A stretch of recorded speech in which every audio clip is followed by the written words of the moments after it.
Čia žinių radijas.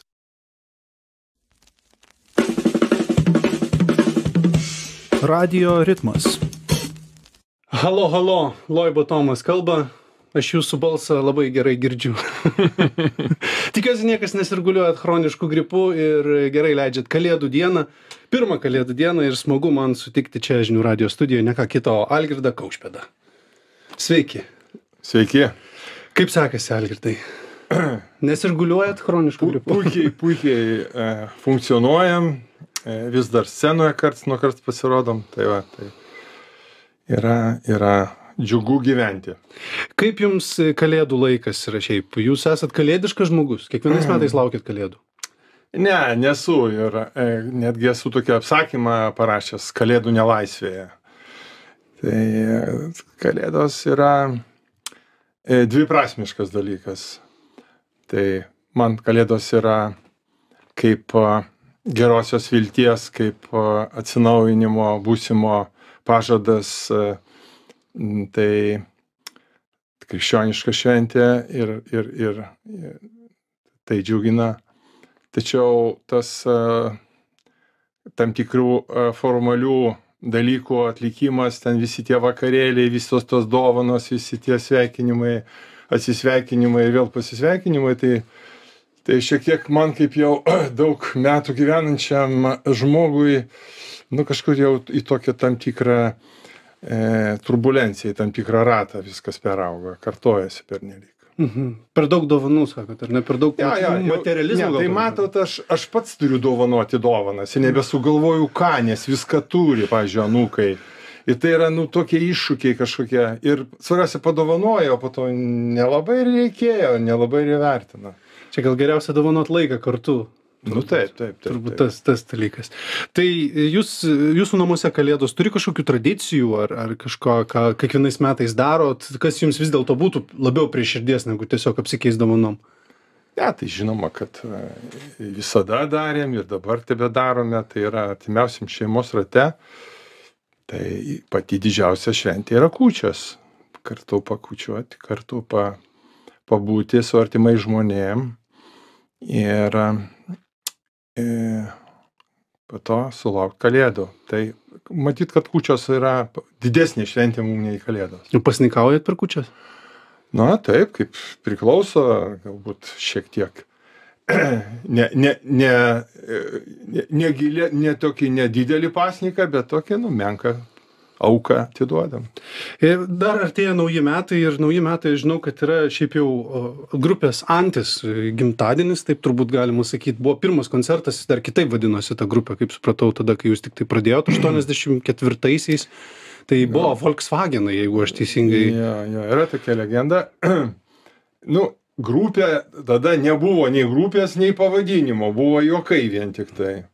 O iš tikrųjų grupė atsirado tik tai jau antrajam koncerte, kai mes nusprendėm, kad mes grosime kartu. Nes pirmasis koncertas 84 metų visiškai gale, aš jau dabar nepamenu, tai bus 31 diena ar 30, bet turbūt, kad galbūt ir anksčiau kokia buvo, 29 galbūt, bet tai neturi reikšmės visiškai. Bet tai buvo naujametinis jaunų architektų karnavalas, kur tiesiog proginis pasirodymas buvo. Bernų tokių, kurie nei instrumentų turėjo, nei mokėjo groti, bet buvo linksmi, energingi, 30-mečiai, žodžiu, tokie tai tiesiog buvo pasiilgę nuotykių ir pasiilgę linksmybių. Ir tiesą pasakius, mes, kadangi tuo metu ta jaunųjų architektų sekcija Kaune buvo naujas darinys, ten keletą metų jau dirbo ir diskoteką mes ten tokią įsirengėm fainą, rinkdavomės viską į savaitę kartelį ir panašiai, tai aš ten dižokėjom tokių viskai buvau prisiruošęs dirbti.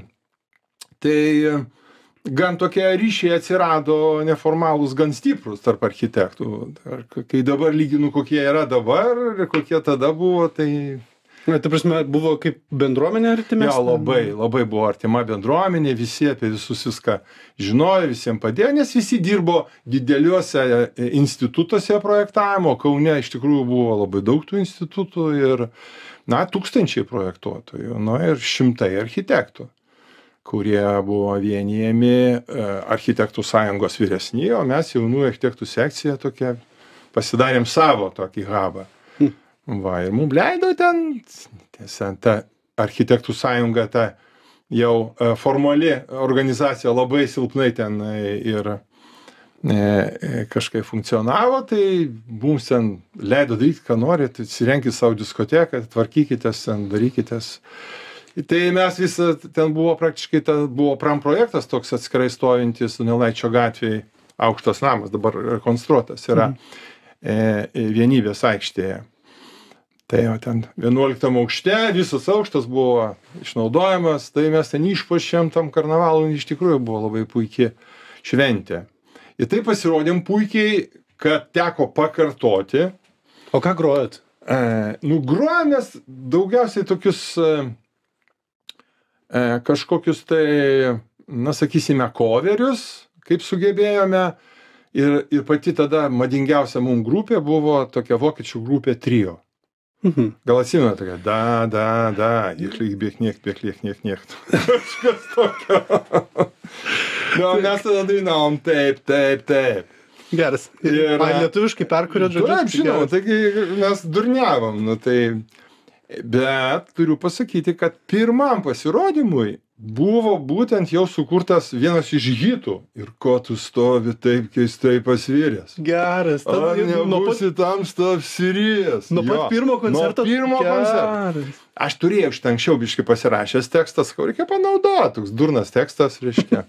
Geras tekstas, man tai patinka. Tai va, ir jisai išliko, iki šių dienų mes įgrojam, dabar su Viktoru Diavara, Kandyje vėl pergrojam naujai. Kaip vienuolių chorą padarėm. Ir ko tu stovi? Toks vėl visiškai kitą spalvą įgauna ir visiškai kitą prasmę. Būtų įdomu išgirsti, kaip tada per pirmą koncertą skambėjo.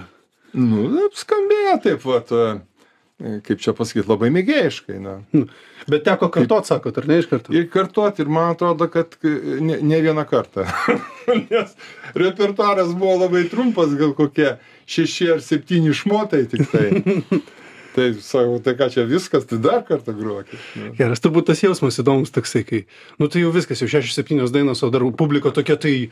Tai kur čia pikas? Geras. Tai tada antras koncertas sekė ir tada jau po antro supratot, kad jau čia reikia sucementuoti visą šitą projektą, ar ne? Taip. Ir taip viskas sutapo, kad aš išėjau iš miestų statybos projektavimo instituto, o ten pavargau aš tas ligoninės projektuoti. Išsprendžiau buto klausimą savo, ten tokį kooperatinį pradėjau jau statyti, tai kaip ir didelių tokių prisirišimų jau nebuvo. Tai aš išėjau tada į architektų sąjungą dirbti. Ir va tą tokį pagyvėjimą ten, taip sakant, sugeneravome. Ir kadangi aš ten jau priėjau prie architektų sąjungos kažkokių ten kuklių pinigėlių, tai kažkokius instrumentus paprašiau iš Vilniaus, kad ten pareguliuotų mum, po truputį kolonėlės kažkokias, tai klubas turi turėti kažkokią tai savo inventoriaus po biskį, ir tokią pačią primityviausią įrangą jau ansamblį aš ten sukūriau.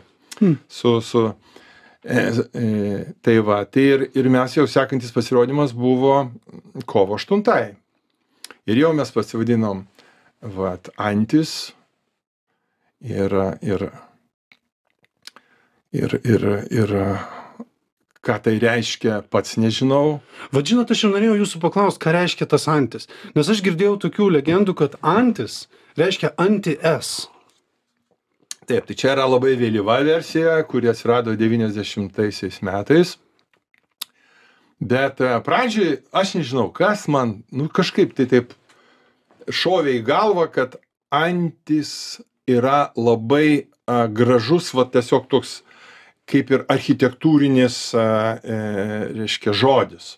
Nes antika, suprantat, tas visa antikinė architektūra, paveldas, antiškas, tai reiškia ne vien tik tai paukštiškas kažkoks tai, bet ir architektūriškas. Tai antis, tai pirmasis toks pavadinimas galbūt susijęs labiau su ta antika buvo. Ir po to ta dviprasmybė, kad antis ir yra labiausiai mylimas ir gerbiamas paukštelis ant Lietuvos žemės. Tikrai labai. Plaukia savo antelė per ežerėlį. Tai čia yra apdainuotas, išmylėtas, o žąselė, kad plaukia, arba ten koks nors ten varnelė, tai niekas šitą nedainuoja. Tai va, tai tas irgi patiko, kad antis gražus paukštis. Bet jau po kelių metų, kai mes rašėme pirmąjį diską, buvo toks, yra architektas Robertas Čerškus, kuris savaip suprato anties pavadinimą ir kaip antis, kaip gandas, kaip kažkokia tai tokia netikra žinia. Taip. Ir jis paėmė ant pirmojo viršelio, suplėšė Tiesos laikraščio logo ir iš jo sudėliojo taip anonimiškai antis. Ir toks išėjo pirmasis raudonas viršelis anties, absoliučiai skandalingas, legendinis ir neįmanomas buvo gauti. Ir tai išėjo 87 metais, tas diskas išėjo. Tai va, tai jau tada mes pasidarėm, kad antis yra tiesos laikraštis, o tikra antis yra tiesa. Toks žaidimas. Geras, taip įdomu, kad... Ir paskutinis variantas, 900 metais, kai mes gastroliavom Amerikoje, tai būtent įvyko tai Čikagoje, labai didelė auditorija buvo, didelė salė, išėjo gerbiamas žmogus, kuris pristatė mus. O dabar, gerbiami tautiečiai, prieš jūs pasirodys antisovietinis ansamblis Anti-S. Antis. Ir ką, man taip ir, reiškia, perėjo srovė per stuburą, nes reikėjo dar per Maskvą grįžti. Taigi dar nebuvo jokių tenai europinių aerolinijų, taip toliau, 90 metai. Tai, tai labai daug nekomentavom to klausimo, bet ir nepaprieštarausi, nes vis dėlto mes nepriklausomybę jau pasiekėm ir gražiai skamba, ta prasme. Taip, ir viskas gražiai skamba ir taip toliau, bet nieks jos dar nepripažino tos nepriklausomybės 90 metų. Ten buvo spalio mėnesį mes buvome. Aišku, ten buvo gastrolės fantastiškos, ant rankų mus nešiojo ten Amerikoje. Ir kaip visiems buvo įdomu, ir kaip ten tai roko maršai buvo, ir kaip čia viskas vyko, kaip tas sąjūdis, labai.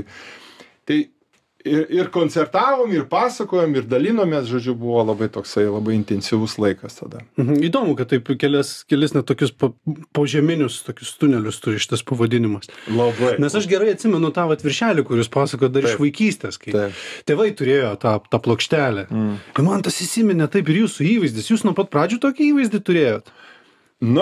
Pradžioje aš truputį tokį kaip ir gatvės huliganą vaidinau, kol dar nebuvo to filmo Kažkas atsitiko.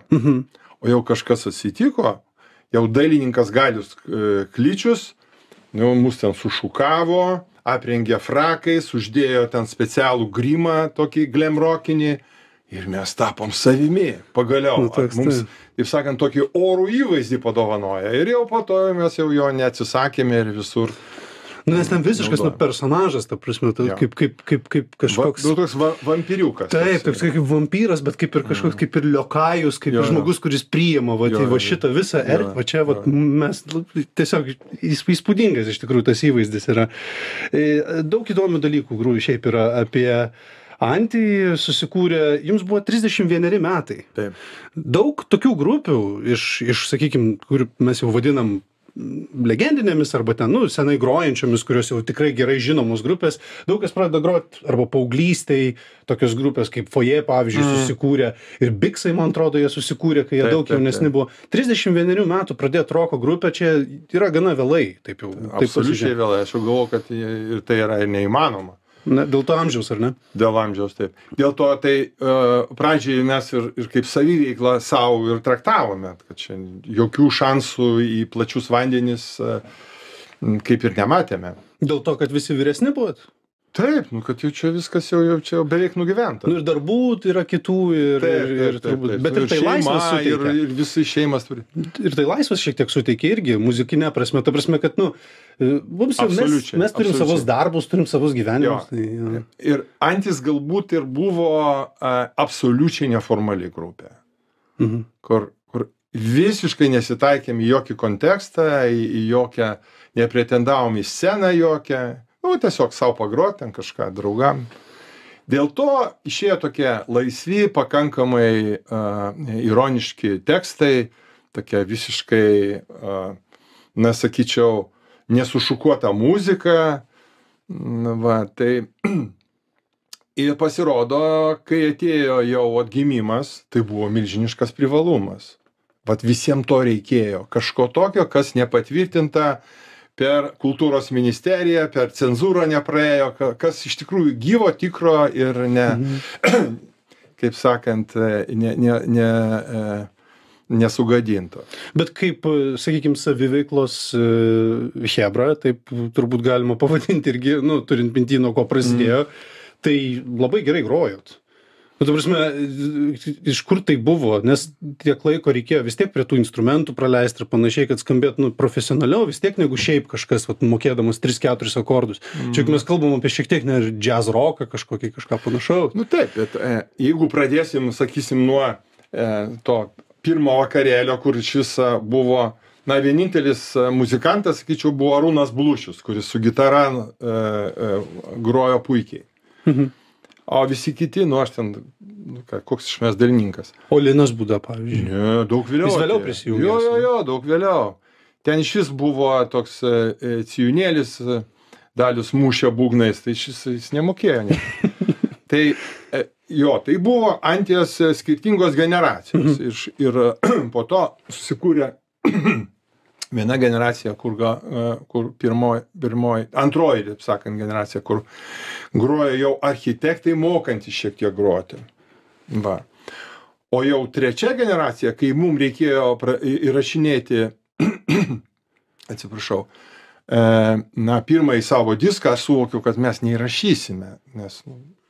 Ir tada aš jau pradėjau ieškoti, kreipiausi ir pavyko rasti tada Liną Būdą, Gintautą Rakauską, Vaclavą Augustiną. Jie grojo Saulės laikrodį. Jie nustojo veikti ir taip toliau, bet išliko tokie ryšiai tarp jų ir pasiūlėm, kad... Nes prieš tai jau Antis, jau visi irgi, kadangi prasidėjo daugiau koncertų, jau sako, taip nėra kada, čia mes dirbam, čia architektūra, irgi jau pradėjo buksuoti, ta prasme, kad per daug kainavo tai kai kuriem architektam laiko.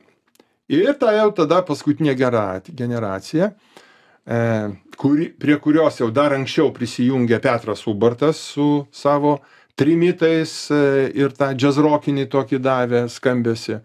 Jis irgi yra, galima sakyti, Čekasino mokinys ir su Čekasinu tokiai Dixielandą tokį turėjo, tokį grupę grodavo. Tai irgi turėjo savo muzikantų, kurie buvo iš esmės profesionalūs muzikantai. Ir Artūras Luskus, ir Kovaliovas Paša. Tai jie iš tikrųjų buvo geri muzikantai, kurie grojo tiesiog kažkur tai kaip laisvai samdomi. Tai po truputį gavosi taip, kad jau 87 metais Antyje grojo beveik vien profesionalai. Apart manęs ir Blušiaus. Kada jau supratot, kad jūs galit būti profesionalas? Ne, tai galbūt ir reikia kažkiek tai to tokio kreivumo arba, žinoma, mokiausi ir scenos laikysenos ir dainavimo, bet rokas yra, tam tikras balsų dizainas ten yra, tam tikra santykiai, tam tikri su publika, tam tikras viešas kalbėjimas, kaip ir viešas dainavimas, toks tai kažkokia tai intonacijos, artikuliavimas, tas visas, tai nėra atlikimas. Jausmo daug labai. Tai nėra, roko muzikantas nėra atlikėjas. Jis yra daugiau toksai, veikėjas, sakyčiau, aktorius. Va. Tai be šito, be tos aktorystės roke, aš nemanau, neįmanoma. Reikia to tiesiog, nes roko kultūros pagrindas yra tam tikras prieštaravimas, maištas, reiškia tam tikra, sakysime, tokia, galima sakyti, kažkur tai pagrindė yra protesto kultūra. O visi paaugliai nori protestuoti, jie nori pakeisti kažką, jie nori pokyčių gyvenime, jie nori būti dalimi to, kas, sakysim, juda, virsta, lūžta, keičiasi. Tai va, tai roko kultūrai reikia maišto. Va, jeigu jame nebėra niekiek to, nebėra jokio pokyčio, tai jis tampa popsu. Bet reikia visą laiką ir turėti prieš ką maištauti. Ir yra poprokas, tarp kitko, viskas ten tvarkoja, bet jisai jau yra. Bet reikia prieš ką visą laiką ir maištauti, atrodo. Ta prasme, to tokio priešo kažkokio reikia. Vat, kad būtų kažkoks establishmentas ar kažkas. Arba kritikos objekto, nebūtinai priešo. Nes, pavyzdžiui, kai Antis atsigavo, 2006 metais mes vėl atsikūrėme ir pasistatėm savo uždavinį visiškai naują Antį sukurti. Ir kas mūsų buvo tas kritikos objektas? Tas, kaip sakant, visiškai laisvas ir visiškai laukinis kapitalizmas. Va. Ir mes juokėmės iš savęs, kokie mes čia dabar kapitalistai. Arba ten dar buržujus buvo tenai. Ir pagaliau. Tapau, tuo buržujum. Tai irgi buvo tokia savikritika, bet, vėlgi buvo turinys kažkoks, kuris yra šiek tiek bandymas ir maištauti prieš tai, ką mes čia turime, galbūt kažkokia tai galėtų būti dar kitaip. O jūs klausote dabartinio roko? Pavyzdžiui, turiu omeny, kas pas mus Lietuvoje jauni atlikėjai groja ir kuria roką, dabar labai daug grįžta to Nirvanos garso tokio. Turbūt, nežinau, jūs vis tiek su Viktoru Diavara, kadangi ir grojat kartu ir jie organizuoja lofte, juk ir novus konkursas būna jaunų grupių. Aš retai su jaunom grupėm, čia tik reikėtų Viktorą patardyti, jisai labai gerai žino, bet man patinka, pavyzdžiui, iš tokio, kas man patinka, toks iš tikrųjų rokas. Sodrus ir jo, to naujos kartos. Jarutis man patinka irgi, jisai kitoks, bet irgi, yra muzikantų.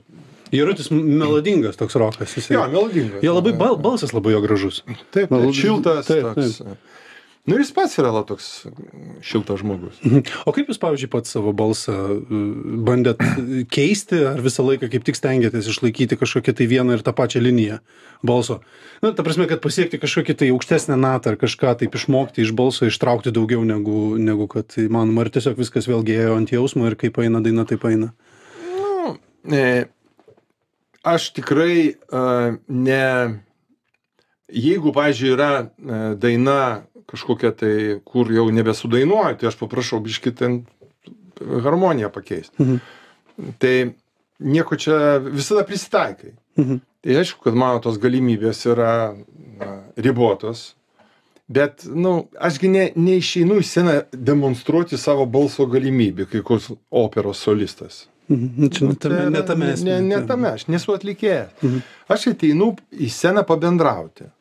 Susitikti su žmonėm ir su jais kažkokį turėti tokį emocinį ryšį.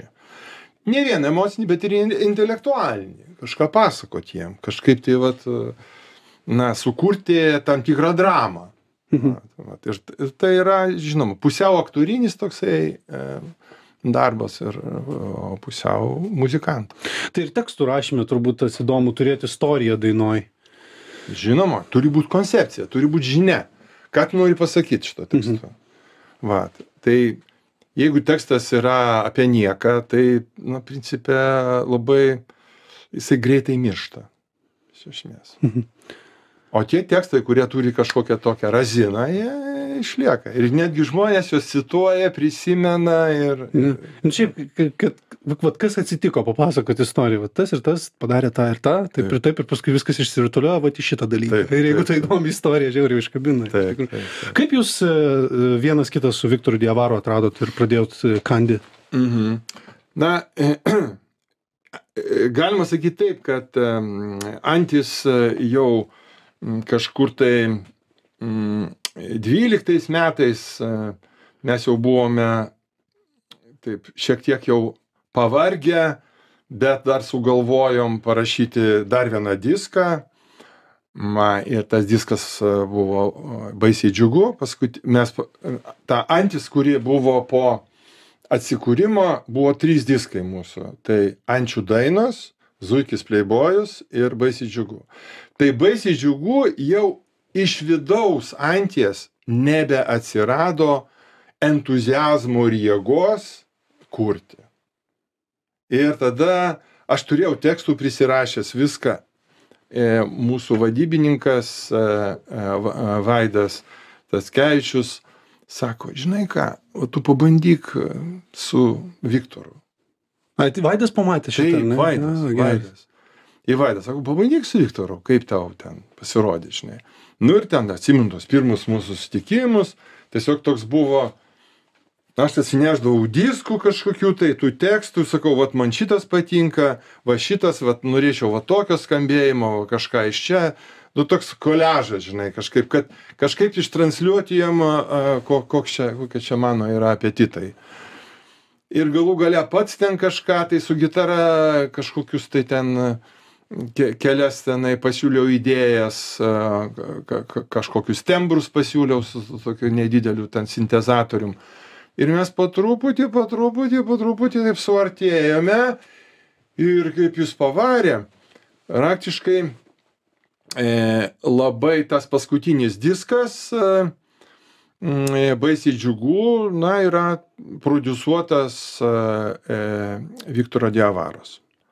Tai va, tai aišku, ten ir to prisidėjo ir kiti muzikantai, viskas tvarkoj, bet didelį gan indėlį tą diską įnešė Viktoras. Ir po to, kai jau Antis pasibaigė 16, mes ją uždarėm, Trakų pily paskutinis koncertas buvo, man kažkaip tai kilo mintis, kad vat, norėtųsi kažkaip tai tokio labiau elektroniškos muzikos, bet kartu kažką tokio ramšteiniško, tokio griežto, su tokiais ritmo, reiškia, galima taip sakyti, kolosais, reiškia.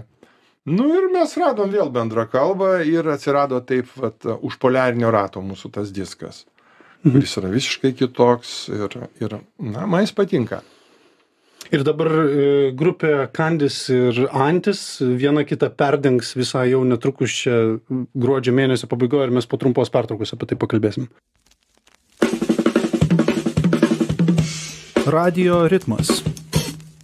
Sveiki sugrįžę į Radio ritmą, kur šiandien svečiuojasi Algirdas Kaušpėdas. Kalbam apie Antį, kalbam apie Kandį, kalbam apie muziką, apie daug visokių dalykų.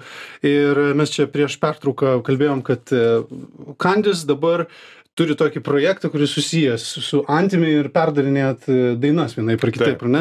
Įdomu taip perleis per kitokios muzikos filtrą tą muziką, kurią kūrėt prieš keletą metų, sakykime. Žiauriai įdomu ir aš manau, kad gavosi tikrai eksperimentas nelengvas buvo, bet rezultatas, na, jis regeneravo, savotiškai aktualizavo Antį. Nu ir mes 10 dainų įrašėm diską Antis kaip Kandis. Na, tai ir dabar karts nuo karto koncertuojam ir kviečiu, jeigu dar bus bilietėlių Tamstoj 28 gruodžio, o 30 gruodžio Vandenyje, Palangoje. Dar parodysim mes tą programą, pasidžiaugsime ir išleisim senuosius metus. Dviese grosit? Ne, mes 3 grojam. Visą laiką mes grojam su Vyčiu Vainilaičiu, būgnininku. Ir tas iš karto, tas toks trio duoda jėgos. Ir būtent, kad būgnininkas. Ir kad būgnininkas tikras, geras ir tikrai. Tada eina, aišku, kaip ketvirtas narys yra gan tokia sodri fonograma, dar eina iš kompo visas tas playbackas. Bet ir aš dainuoju gyvai, ir Viktoras padainuoja, pridainuoja, ir žodžiu, tas gyvi būgnai, ir Viktoro gyva gitara. Tokia suteikia labai tokį galingą, man atrodo, labai tokį fainą įspūdį. O kokias dainas perdarot? Iš visas legendinės dainas? Nu jo, pačias populiariausias, ko gero, dainas ten pradedant. Kai ką padėjo ir vieną dainą Viktoro šitas Leonas Somovas pokštą skamba dažnai dabar. Labai graži daina, jauki tokia labai. Jisai ir ten tokį irgi skambėjimą savo pasiūlė. Aplamai Leonas, jisai vat karts nuo karto su Antim arba su Kandim, reiškia, kažkaip tai susitinka, juk jis padėjo tą padaryti legendinę dainą Nauji metai kartu su džiazu, mes kaip padainavom, kaip susuko, reiškia, Baradinskas tą klipą. Londone, tai ten, nu nežinau, jau turbūt gerokai virš 10 milijonų peržiūrų. Tai nuostabu tiesiog, kaip gerai viskas ten sulipo. Sukrenta viskas. Kai kurie atlikėjai šiaip bijo tą daryti, bijo senas dainas perdarinėti iš naujo ir publikos reakcijos bijo, kadangi būna tokios kai kurios legendinės dainos, taip jau įstrigusios, kad jau kažką bandyti jas klibint, perdarinėti, tai jau drąsos tikrai reikia. Na, reikia ne vien drąsos, bet ir proto. Nes yra kiekvienoj dainoj yra vat tos refreninės kažkokios tokios, na, sakysim, tas grūdas, kurio negalima paleisti ir kurį reikia išsaugoti. Ir kur, sakysim, kur yra dainos tapatybė, genomas visas tos dainos. Jeigu tu jį sulaužysi, jau sugadinai. Kita daina bus. Jau kita daina, o tai reikia to nepaleisti. Bet, kad sustiprint dar kažką tai, nu, pavyzdžiui, man labai patinka ta versija mūsų Kažkas atsitiko apie Ne tau Martynai. Nu tai visiškai kitas ritmas, visiškai kitas, iš punk roko pasidarė toks sunkus rokas. Bet priedainys iš esmės tas pats. O ten priedainys ir visa esmė. Negalima jo laužyti. Jisai turi skambėti taip originaliai, kaip buvo. Nors ir tas ritmas tiems laikams inovatyvokas buvo. Taip, čia postpunkas buvo visiškas. Ir ska kažkoks yra tame, ir postpunko yra. O kas tas Martynas? Aš kažkaip dabar tik tai pagalvojau, jūs pažinote iš tikrųjų Martyną? Tai jisai gyvena kitam pasaulyje, Anties pasaulyje tas Martynas. Yra visiškai sutartinė asmenybė. Tai, o dar, ar tiesa, kad jūs iš Zombių dainos nei cento nepasidarė, ta prasme dėl to, kad tai yra coveris?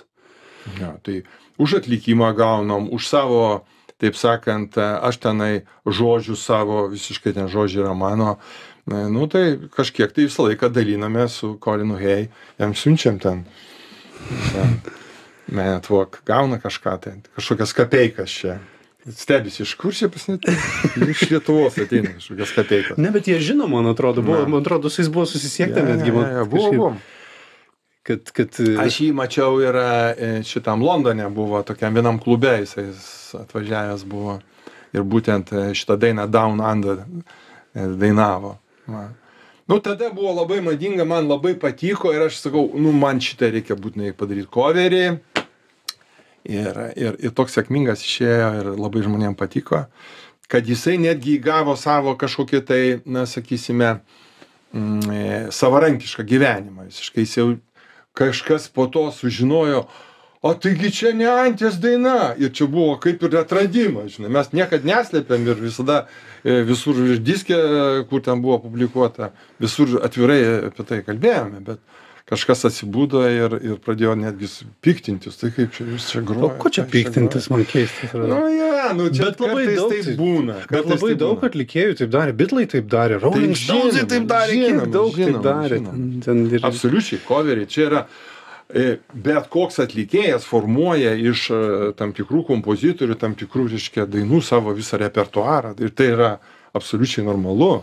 Aišku, yra Nebūtina vieną autorinę dainą. Taip, bet yra slidi riba tarp to plagiato, sakykime, kai jau aš nekalbu apie zombius konkrečiai, bet bendrai kalbu. Kai įkvėpimas ir persimeta į kažkokį jau plagiatą, kai jau pradeda kopijuoti ir kai jau ten frazės kažkokios kartuojas ir kažkas tai jau yra plagiatas, bet zombiai tai niekadgi nebuvo slėpta, tai čia buvo labai populiari daina, čia būtų, būtų keista, jeigu kažkas. Čia būtų beprotybė, tai kažką ten. Vadinti, kad čia čia mes nieko. Čia dar būna tas toks pasąmoninis nuplagijavimas. Būna. Bet žinot, kaip yra, visoj tai pop kultūroje, ten, taip sakant, tos ribos, kur praktiškai nėra plačios. Ir labai daug kas nori išgirsti tai, ką jau girdėjo.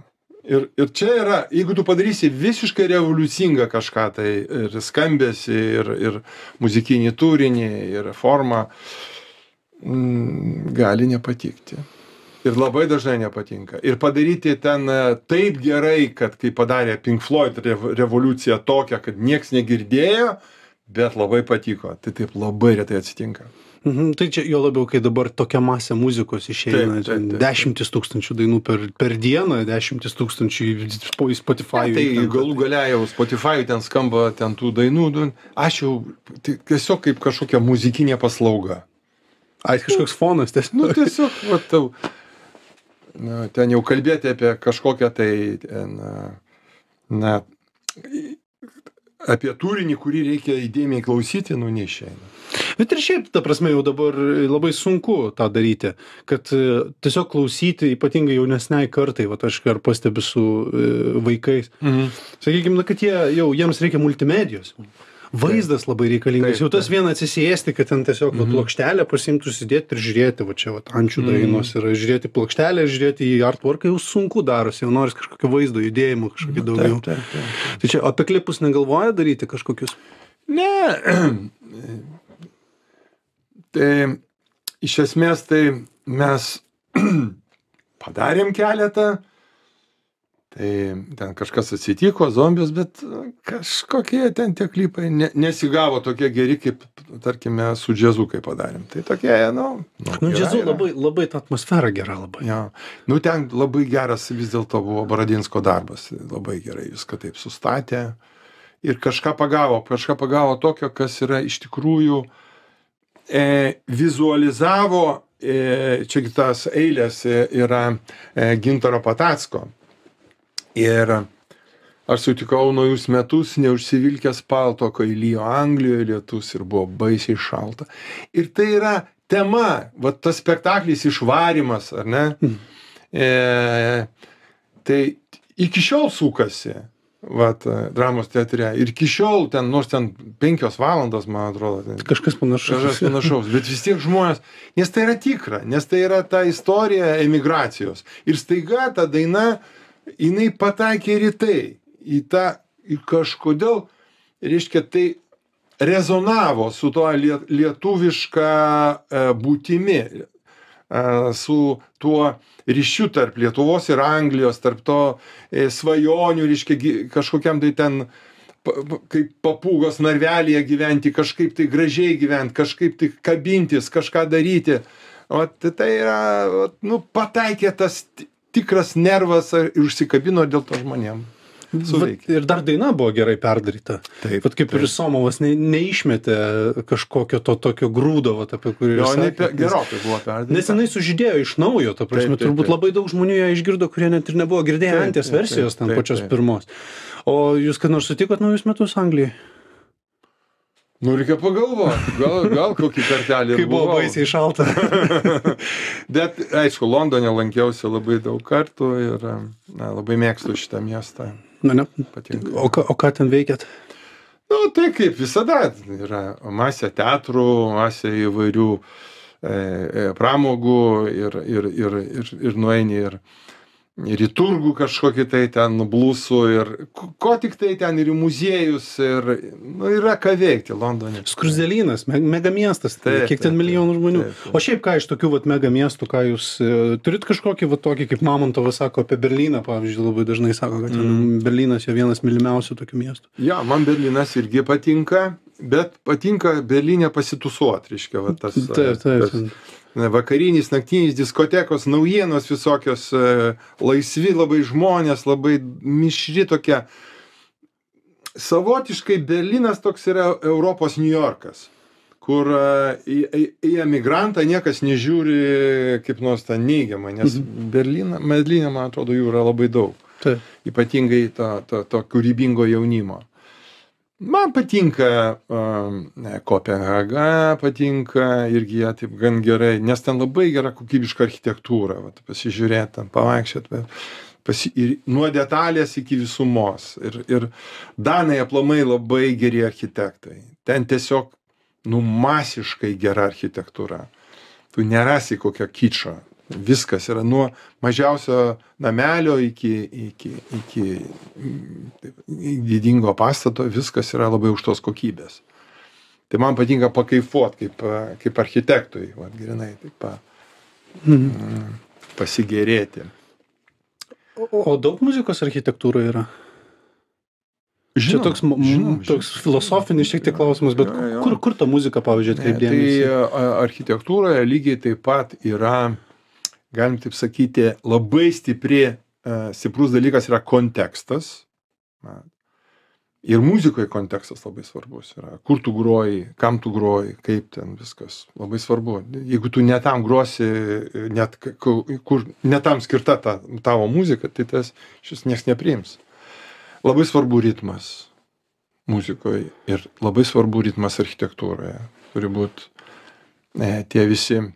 Labai svarbu galima taip sakyti, pagrindinė koncepcija, tai yra ta žinutė, kaip tavo tas pastatas,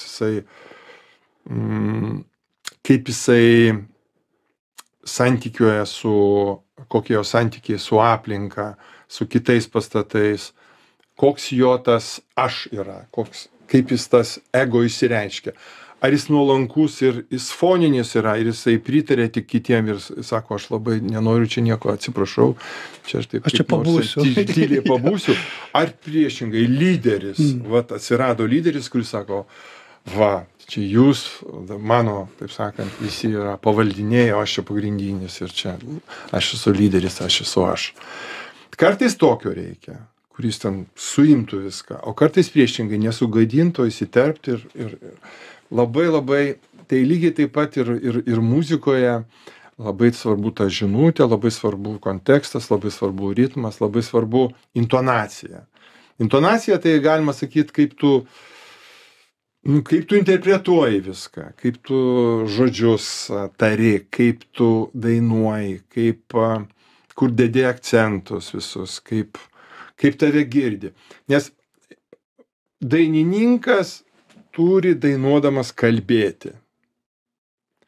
Ir priešingai geras kalbėtojas turi kalbėdamas dainuoti. O čia tie dalykai yra labai susiję. Ir jeigu tu, pavyzdžiui, esi geras viešas kalbėtojas, ar ne? Tai tu valdai ritmą. Tu kalbi tai garsiau, norėdamas atkreipti dėmesį, tai nutyli, kad tave klausytų įdėmiau. Tai tu padidini tempą kalbėjimo, nes tau reikia kažkokį tai faktą papasakoti taip toliau, tau nereikia labai ten įsiplėti. Tai kažkur sustoji, akcentuoji, žiūrėkit, iškeli pirštą arba dar kažką.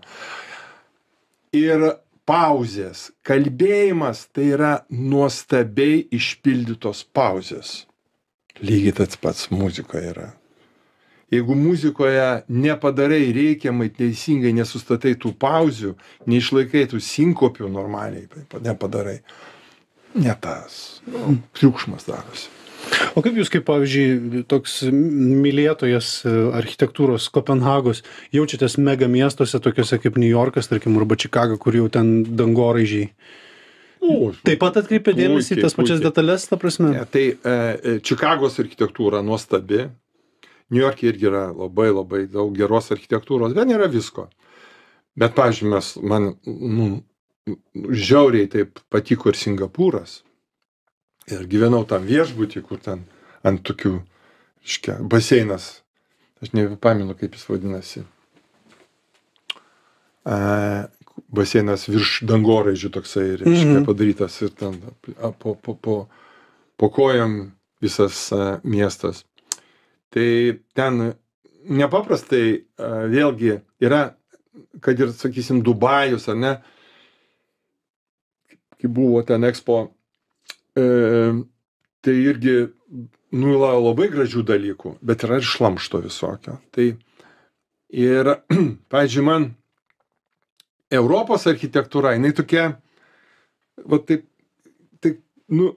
logiškai išaugęs medis. Nuo iki, toks kaip ąžuolas, reiškia.